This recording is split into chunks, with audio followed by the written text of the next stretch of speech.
देखिए, आपने कहा हाई प्रोफाइल। आपको लगता है भाजपा के उम्मीदवार रमेश बिधूड़ी जी की जो भाषा के बाद आप उन्हें हाई और प्रोफाइल करते हैं, इतना लो वो चले? पंजाब सरकार की पोस्ट मैट्रिक स्कॉलरशिप योजना 245 करोड़ रुपए आवंटित ताकि अनुसूचित जाति के विद्यार्थियों को मिले उच्च शिक्षा। अगर मुझे ये स्कॉलरशिप ना मिलती तो शायद मैं अपनी पढ़ाई जारी न रख पाती। 2,31,000 विद्यार्थी पंजीकृत, 92 करोड़ की रकम दी जा चुकी। मैं AI/ML हमेशा से पढ़ना चाहता था।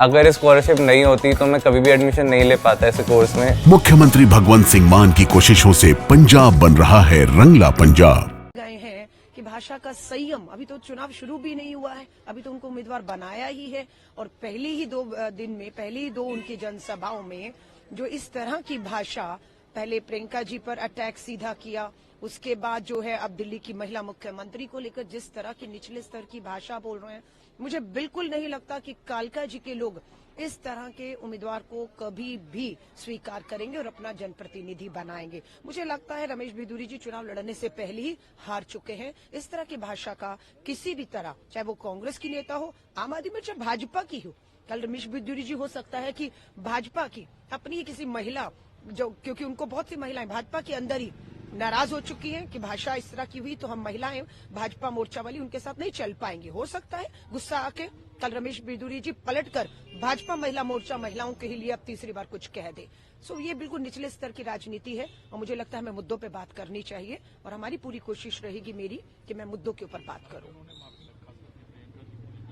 हाँ जी, लेकिन आपने कहा कि वो चुनाव हार चुके हैं, तो क्या रमेश बिधूड़ी जी इस बयान ने उन्हें पॉलिटिकली नुकसान पहुंचाया? काफी नहीं, उन्हें भी और उनकी पार्टी को भी पहुंचाया है। खाली उनका बयान से रमेश बिधूड़ी जी का ही नुकसान नहीं हुआ है। इस तरह के बयान के बाद पूरी पार्टी की छवि, क्योंकि वो भाजपा के उम्मीदवार है ना, तो पूरी भाजपा, और कल अगर आप कह रहे माफी मांगी है तो वो भाजपा के दबाव में मांगी है। दबाव इसलिए क्योंकि कल फिर उन्होंने कुछ बोला है।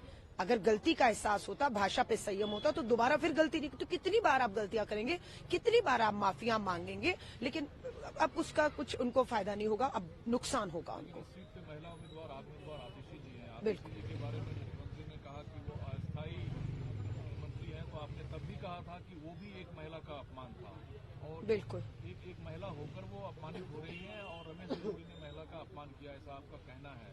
तो क्या दोनों कैंडिडेट महिलाओं को कमतर दिखाने की कोशिश कर रहा है? देखिए, स्वाभाविक है, पहले तो अरविंद केजरीवाल जी ने ही अपमान किया। संवैधानिक पद पर बैठी, संविधान के अनुसार चुनी गई महिला मुख्यमंत्री हैं और टेम्परेरी शब्द कुछ नहीं होता। अरविंद केजरीवाल जी, ये टेम्परेरी शब्द आपका है, आपका आविष्कार है। ये टेम्परेरी मुख्यमंत्री आपने आतिशी जी को कहा है। बिल्कुल आतिशी जी को इस पे आपत्ति जतानी चाहिए थी, क्योंकि ये पार्टी का मामला नहीं है। आतिशी जी आपके और अरविंद केजरीवाल जी के बीच का, आप दिल्ली की मुख्यमंत्री हैं, संवैधानिक पद पर बैठी हैं। अगर अरविंद केजरीवाल जी के सामने भी आप चुप रहेंगी तो स्वाभाविक है आप दबाव में काम कर रही हैं। आज भी मैं देख रही हूँ वो कालका जी में अपने 5 साल के कामों पर वोट नहीं मांग रही है। वो दिल्ली की मुख्यमंत्री है, दिल्ली में अगर उन्होंने जो काम किया उस पर वोट नहीं मांग रही, वो भी केजरीवाल जी के नाम पर वोट मांग रही है, जो उन्हें टेम्परेरी बता रहे। तो अपमान तो दोनों तरफ से हो रहा है, चाहे भाजपा हो चाहे आम आदमी हो। के मुद्दे पर वोट लेने का काम कर रही है। संदीप दीक्षित ने तो ये तक कहा कि पहली बार भारत के किसी मुख्यमंत्री के रेजिडेंस में मिनी बार होना अपने आप में एक बड़ा सवाल पैदा करता है। देखिए, उसमें क्या है क्या नहीं, सीएजी की रिपोर्ट, सीएजी कोई निजी संस्था नहीं है, सरकारी संस्था है।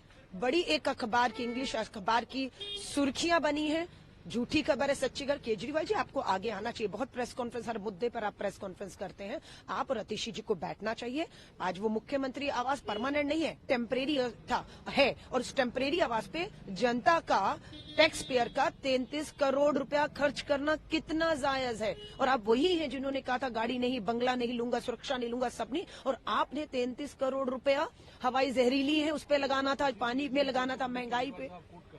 हाँ जी, मैं वही कह रही हूँ। तो आज वो सीएजी की रिपोर्ट को नकार रहे हैं। पंजाब से बहनें आई कि हमें तो मिल नहीं रहा 1-1 हजार रुपए, और यहाँ 2100 की घोषणा कर रहे हैं। तो बता दिया, ये पंजाब से जो बहनें आई हैं वो कांग्रेस लेकर आई है ना, वो कांग्रेसी हैं। तो मैं तो कह रही हूँ, आप पंजाब की महिलाओं को पासबुक के साथ बुला लीजिए। आज डीके शिव कुमार जी, हमारे जो उप मुख्यमंत्री और प्रदेश अध्यक्ष कर्नाटका है, वो दिल्ली में 11:30 बजे प्रेस कॉन्फ्रेंस कर रहे हैं पासबुक लेकर। मैं खुद महिलाओं की आई हूँ, डीके शिव कुमार जी आए। हम अपनी पासबुक रख रहे हैं कि कर्नाटक की सरकार ने महिलाओं से महंगाई में जो वायदा किया कि हमें 2-2.5 हजार रुपया देंगे, उनके पास है, आ गया उनके बैंकों में। आप पंजाब में दिखाइए, जब वहां नहीं दे पा रहे, 10 साल यहाँ नहीं दिया, तो अब आप 2100 का पूरा देखिए पटा पड़ा है, आप देंगे, इसकी क्या गारंटी है? कल आपके साथी संदीप दीक्षित ने कहा कि हैट्रिक विकेट क्रिकेट में जैसे होता है वैसे अलका लांबा इसी को, मैं अरविंद केजरीवाल को और मनीष सिसोदिया 3 हैट्रिक विकेट को कांग्रेस ले रही है। देखिए, ये तो तय है कि दिल्ली में आम आदमी पार्टी और भाजपा दोनों। हमसे जुड़े रहने के लिए हमारे YouTube चैनल को सब्सक्राइब करें और नई वीडियो की नोटिफिकेशन के लिए बेल आइकॉन को दबाएं। अगर आप ये वीडियो Facebook पर देख रहे हैं तो लाइक जरूर करें और ज्यादा से ज्यादा शेयर करें। धन्यवाद।